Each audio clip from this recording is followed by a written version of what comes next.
Hello students, today we are going to discuss balance of payment term Bhugtan Santulan.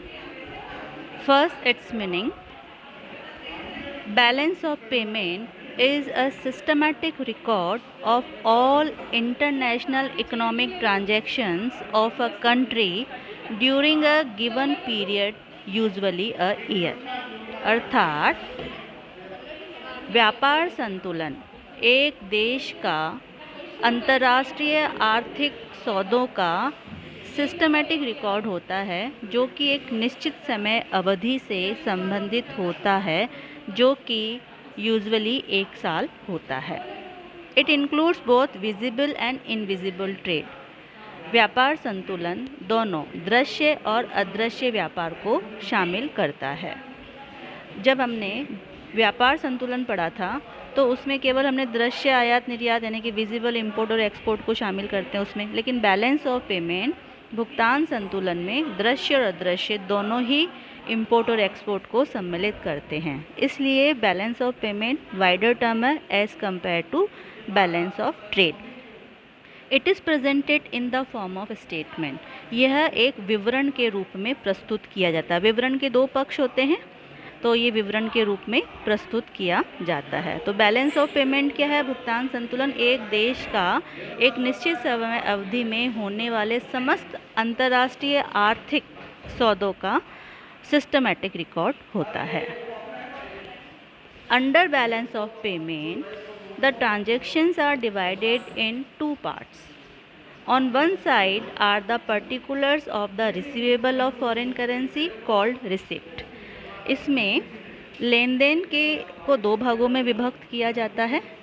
इसमें एक और देश की विदेशी मुद्रा की लेनदारियों का विवरण होता है जिसे प्राप्तियां कहते हैं, और it is a plus entry, धनात्मक पक्ष है। प्राप्तियां जितनी भी होगी विदेशी मुद्रा की हमारे लिए अच्छी बात होगी तो plus.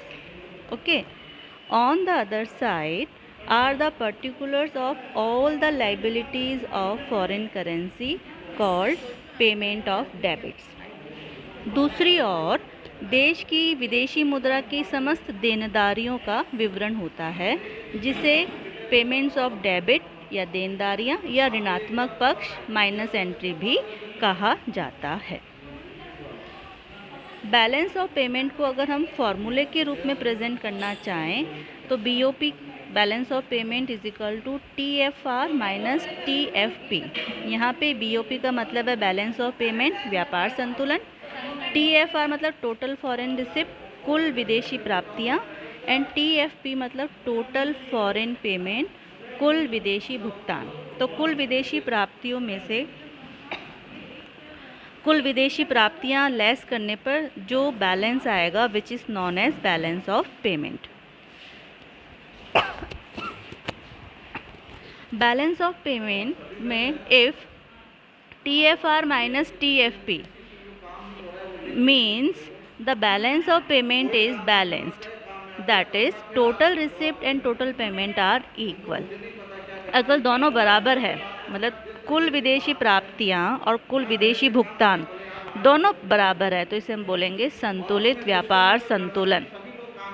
If TFR more than TFP यानी कि कुल विदेशी प्राप्तियां कुल विदेशी भुगतान से ज़्यादा है तो the balance of payment is favourable. तो व्यापार संतुलन क्या होगा? अनुकूल प्लस धनात्मक, यानी कि टोटल रिसिप्ट ज़्यादा है टोटल पेमेंट से, total receipt exceed total payment, तो ये देश के लिए अच्छी बात है, फेवरेबल है।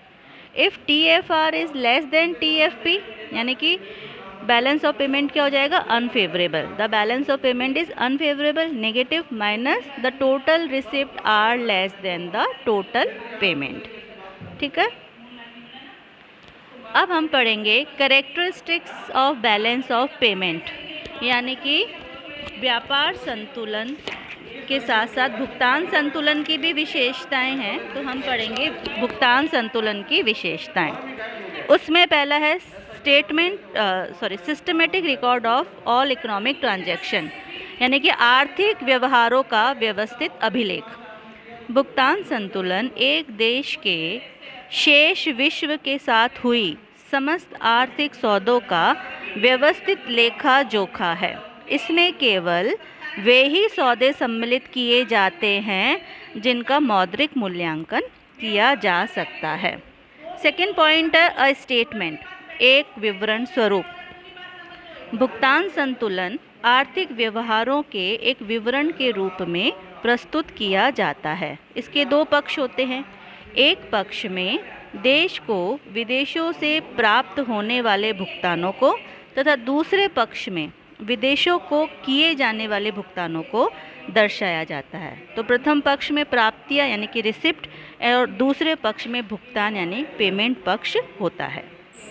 नेक्स्ट पॉइंट है relation between receipt and payment, प्राप्तियों और भुगतानों का संबंध। भुगतान संतुलन एक देश की विदेशों में होने वाली कुल प्राप्तियों और उनके द्वारा विदेशों को किए जाने वाले कुल भुगतानों के मध्य पारस्परिक संबंध को व्यक्त करता है।